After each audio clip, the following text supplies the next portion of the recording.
नमस्कार दोस्तों, ये हमारे व्यूवर्स हैं जिनकी उम्र 50 साल प्लस की लमसम है और 48 लेट पेमेंट और इनकी सिविल स्कोर 852। क्या है कहानी, चलिए बताते हैं। आप लोग भी सोच में पड़ जाओगे कि भाई उम्र इतनी और 852 सिविल स्कोर और 48 लेट पेमेंट, फिर भी क्रेडिट कार्ड अप्रूव हुआ इनका।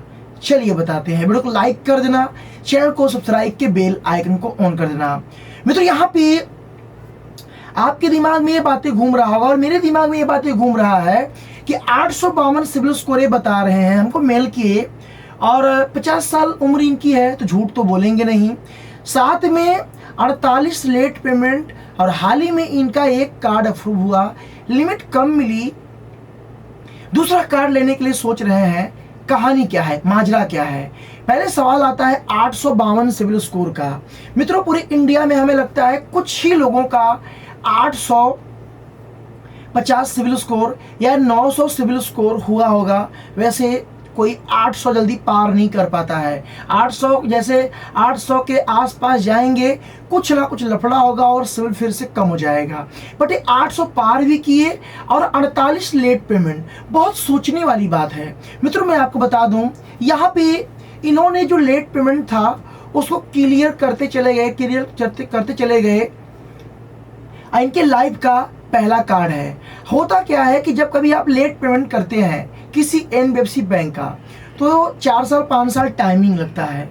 और अगर आपने उस टाइमिंग में कोई बैंक से ये नहीं बोला कि मुझे पैसा माफ कर दो या सेटलमेंट कर लो, पूरा पैसा पे करेंगे, उस कंडीशन में 3-4 साल के अंदर ही आपका सिविल सही हो जाता है और लेट पेमेंट की जो एंट्री है वो धीरे धीरे करके रिमूव हो जाती है, बट टाइमिंग लगता है। अब इसके बाद इनके सिविल 850 प्लस, अभी जस्ट मैंने आपको बताया।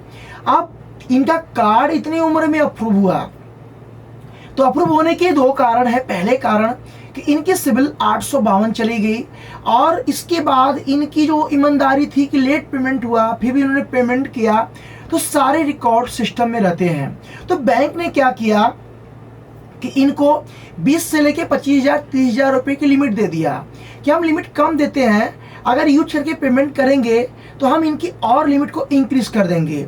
ऐसे हमारे व्यूवर्स हैं, उन्होंने करीबन 3 से 4 लाख रुपए मतलब कि उनके ऊपर डिफॉल्ट है। इसके बाद उन्होंने अमेजोन का पे लेटर अप्लाई किया और पे लेटर की लिमिट उनको शुरू में 5,000 मिला और डिफॉल्ट होने के बावजूद भी उनकी लिमिट इंक्रीज होते गई, 1 लाख हो गया।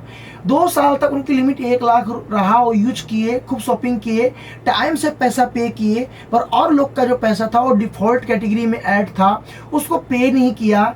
बाद में हुआ क्या कि एक दिन अचानक अमेजोन की तरफ से एक मैसेज आया, कैपिटल फ्लोट की जो है लैंडिंग पार्टनर, उनकी तरफ से मैसेज आया कि आपकी लिमिट को डिक्रीज किया जाता है 95,000, 95,000 उनकी लिमिट को डिक्रीज करके 5,000 कर दिया गया। क्यों? क्योंकि उन्होंने मतलब कि जो डिफॉल्ट किया था और जो लिमिट इतना हाई दिया गया था वो रिस्क पॉलिसी के अंडर में आ गया। रिस्क पॉलिसी क्या है, इस पर मैं एक वीडियो बनाऊंगा। रिस्क पॉलिसी के अंडर में अगर आपका प्रोफाइल आ जाता है, इस कंडीशन में कोई भी बैंक, कोई भी कंपनी आपको लोन क्रेडिट कार्ड नहीं देगी। तो रिस्क पॉलिसी के अंडर में थे, बट इनकी सिविल काफ़ी अच्छी होने की वजह से क्रेडिट कार्ड इनको मिला। अगर ये दूसरा कार्ड अप्लाई करेंगे तो इनको जल्दी नहीं, क्योंकि ये कार्ड एक यूज करें, टाइमिंग थोड़ा सा लगेगा, फिर ट्राई करेंगे शायद दूसरा कार्ड इनको मिल जाए और लिमिट इनकी जल्दी इंक्रीज नहीं होगी क्योंकि 48 लेट पेमेंट है।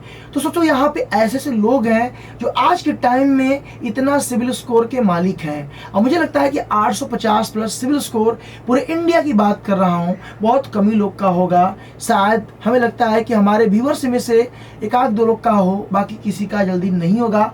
जो भी लोग होंगे 800 के नीचे ही होंगे।